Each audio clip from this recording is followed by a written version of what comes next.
இன்றைக்கி நம்ம வந்து எக்லெஸ் வெண்ணிலா கப் கேக் எப்படி பண்ணுறது அப்படின்னு தான் பார்க்க போகிறோம். ஸோ அதுக்கு வந்து இந்த மாதிரி மஃபின் ட்ரே எடுத்துக்கோங்க.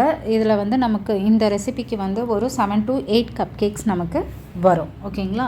ஸோ நார்மலாக வந்து எக்குக்கும் எக்லெஸ்க்கும் என்ன டிஃப்ரென்ஸ்னால், எக்கு பார்த்திங்கன்னா நமக்கு ரொம்ப வந்து லைட்டாக இருக்கும், நிறைய ஏரி டெக்ஸ்சராக இருக்கும். ஓகேங்களா?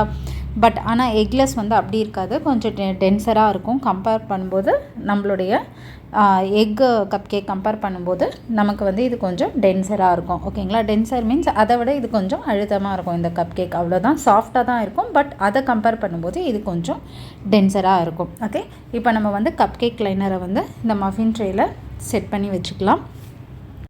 இப்போது கப் கேக் லைனர் ரெடி பண்ணியாச்சு. இதே மாதிரி உங்களுடைய ஓடிஜியும் ப்ரீஹீட் பண்ண ஸ்டார்ட் பண்ணிவிடுங்க. 180 டிகிரி செல்சியஸில் பேக் மோடில் மினிமம் 10 மினிட்ஸ் வந்து கம்பல்சரி ப்ரீஹீட் பண்ணணும். ஓகேங்களா?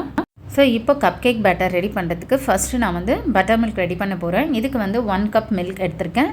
இது கூட வந்து 3-4 டேபிள் ஸ்பூன் வினிகர் ஆட் பண்ணி மிக்ஸ் பண்ணி ஒரு 2 to 3 மினிட்ஸ் நம்ம ரெஸ்ட்டில் வைக்கலாம். ஸோ நம்மளுடைய பட்டர் மில்க் ரெடி ஆகிடும். இன்கேஸ் உங்கள்கிட்ட வினிகர் இல்லைன்னா லெமன் ஜூஸ் கூட நீங்கள் யூஸ் பண்ணிக்கலாம். ஓகேங்களா?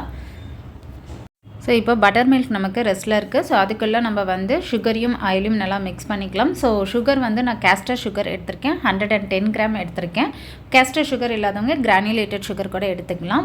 இது கூட 55 கிராம் வந்து வெஜிடபிள் ஆயில்னால் சன்ஃப்ளவர் ஆயில் நான் யூஸ் பண்ணுறது. ஓகேங்களா? ஃப்ளேவர் ஆயிலெலாம் யூஸ் பண்ணாதீங்க. ஸோ இது ரெண்டையும் மிக்ஸ் பண்ணிக்கலாம். இது கூட நம்மளுடைய பட்டர் மில்க்லேயும் பட்டர் மில்க் ஆட் பண்ணிவிட்டு நல்லா அந்த சுகர் டிசால்வ் ஆகிற அளவுக்கு நம்ம மிக்ஸ் பண்ணணும். இப்போது நம்மளுடைய பட்டர் மில்க் ரெடி ஆகிடுச்சு. இங்கே பாருங்கள் எப்படி ஒரு கர்டெல்லாம் இருக்குதுன்னு சொல்லிட்டுன்னு. ஓகேங்களா? ஸோ இந்த மாதிரி தான் இருக்கணும். ஓகே, இன்கேஸ் உங்களுக்கு நான் வினிகர் ஊற்றினா எனக்கு கர்டில் வரல, லைட்டாக தான் இருக்குன்றவங்க எக்ஸ்ட்ரா வந்து வினிகரோ லெமன் ஜூஸ் ஆட் பண்ணலாம், தப்பு கிடையாது. ஓகேவா? ஸோ இப்போ இந்த சுகர் நல்லா டிசால்வ் ஆகிற வரைக்கும் நல்லா மிக்ஸ் பண்ணிக்கோங்க. இப்போது சுகர் நல்லா டிசால்வ் ஆகிடுச்சு. இது கூட நம்ம வந்து மைதா ஆட் பண்ணிக்கலாம். மைதா வந்து 135 கிராம் மைதா, 3/4 teaspoon baking soda. So 1/4 teaspoon இருக்கு இல்லையா, அதில் வந்து நீங்கள் 3 டைம்ஸ் ஆட் பண்ணிக்கோங்க. And 1 teaspoon baking powder. இதை நல்லா வந்து சீவ் பண்ணி எடுத்துக்கோங்க. ஓகேங்களா?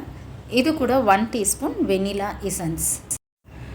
இது எல்லாத்தையும் மொத்தமாக போட்டு நம்ம ஹேண்ட் விஸ்க்லேயே நீங்கள் வந்து விஸ்க் பண்ணிக்கலாம். ஹேண்ட் விஸ்க் இல்லாதவங்க, அதாவது ஹேண்ட் விஸ்கில் பண்ண கஷ்டமாக இருக்குதுன்னு நினைக்கிறவங்க எலக்ட்ரிக் பீட்டர் இருந்தால் நீங்கள் அதுலேயும் யூஸ் பண்ணிக்கலாம். ஓகேங்களா? ஸோ எல்லாமே வந்து மிக்ஸ் ஆகிற மாதிரி எல்லா இன்க்ரீடியண்ட்டும் ஒன்று நல்லா மிக்ஸ் ஆகிற மாதிரி மிக்ஸ் பண்ணிக்கோங்க. அதே மாதிரி லம்ஸ் இல்லாமல் பார்த்துக்கோங்க. நமக்கு குட்டி குட்டியாக லம்ஸ் தெரியும், நல்லா மிக்ஸ் ஆகிடும். பட் பார்க்கறதுக்கு குட்டி குட்டி லம்ஸ் இருக்க மாதிரி இருக்கும். அது இருந்துச்சுன்னா ஒன்றும் ப்ராப்ளம் இல்லை. ஸோ அதனால் ரொம்ப ஓவர் பீட் பண்ணாதீங்க. ஓகேங்களா? எப்பவும் வந்து மிக்ஸ் பண்ணிவிட்டு சைடில் இருக்க ப்ராடக்ட்டையும் நல்லா ஸ்க்ராப் பண்ணி போட்டுட்டு ஒருத்தர் 10 to 20 செகண்ட்ஸ் வந்து நல்லா பீட் பண்ணிக்கோங்க. ஓகேங்களா? ஸோ இப்போ நம்மளுடைய கப் கேக் பேட்டர் ரெடி ஆகிடுச்சு. ஓகே, ஸோ இதை வந்து நம்ம கப் கேக் லைனரில் போர் பண்ணிக்கலாம். எப்போவுமே வந்து நம்ம எக் வெர்ஷன் பண்ணோம் அப்படின்னா அதில் வந்து 3/4 உங்கள் லைனர் வந்து நல்லா ஃபில் பண்ணுங்கள். எக்லெஸ் பண்ணிங்க அப்படின்னா நம்ம வந்து ஹாஃப் தான் வந்து கப் கேக் லைனரில் நம்ம போர் பண்ணணும்.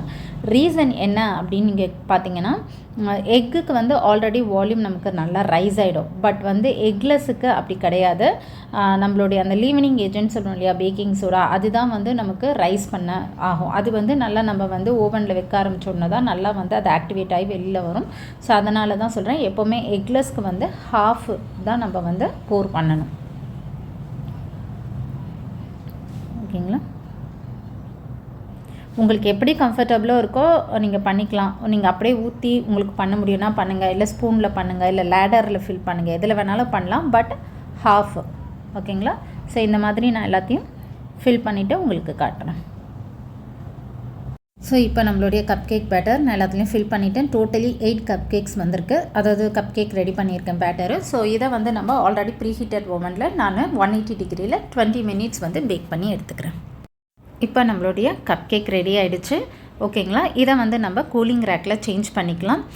ஸோ இப்போ இந்த சென்டரில் நமக்கு சின்னதாக ஒரு இது இருக்குது இல்லையா, லைட்டாக சிங்கான மாதிரி. இது வந்து சம்டைம்ஸ் காமன் தான். இட் மேபி நம்மளுடைய ஓவனுடைய ஃப்ளக்சுவேஷன், டெம்பரேச்சர் ஃப்ளக்சுவேஷன்ஸ் இருக்கலாம். ஏன்னா நம்ம ஓவனில் நான் ஆல்ரெடி உங்களுக்கு பர்ஃபெக்டான ஒரு கப் கேக் டியூட்டோரியல் ஒன்று போட்டிருக்கேன். அதில் ஓடிஜியில் எந்த மாதிரி எல்லாம் வரும் அப்படின்னு சொல்லிட்டேன்னு. ஸோ அதனால் இருக்கலாம், இல்லை நம்மளுடைய சுகர் வந்து நல்லா டிசால்வ் ஆகாததுனால இருக்கலாம். இந்த மாதிரி சின்ன சின்ன விஷயங்கள்னால இருக்கலாம். பட் இந்த மாதிரி சிங்க், அந்த லைட் சிங்க் ஆகிறதுனால அதை தூக்கி போடணுன்னால இதில் பர்ஃபெக்டாக நீங்கள் ஐசிங் பண்ணலாம், அப்படியேவும் சாப்பிடலாம். இது வந்து டேஸ்ட் வைஸ், டெக்ஸ்சர் வைஸ் உங்களுக்கு எந்த டிஃப்ரென்ஸும் இருக்காது. ஸோ ட்ரை பண்ணி பார்த்துட்டு எப்படி வந்திருக்கு அப்படின்றத எனக்கு கமெண்ட் செக்ஷனில் கமெண்ட்ஸ் பண்ணுங்கள். ஸோ இப்போ நம்மளுடைய eggless vanilla cup cake ready. நீங்களும் ட்ரை பண்ணி பார்த்துட்டு எனக்கு கமெண்ட் செக்ஷனில் கமெண்ட் பண்ணுங்கள். Thank you friends.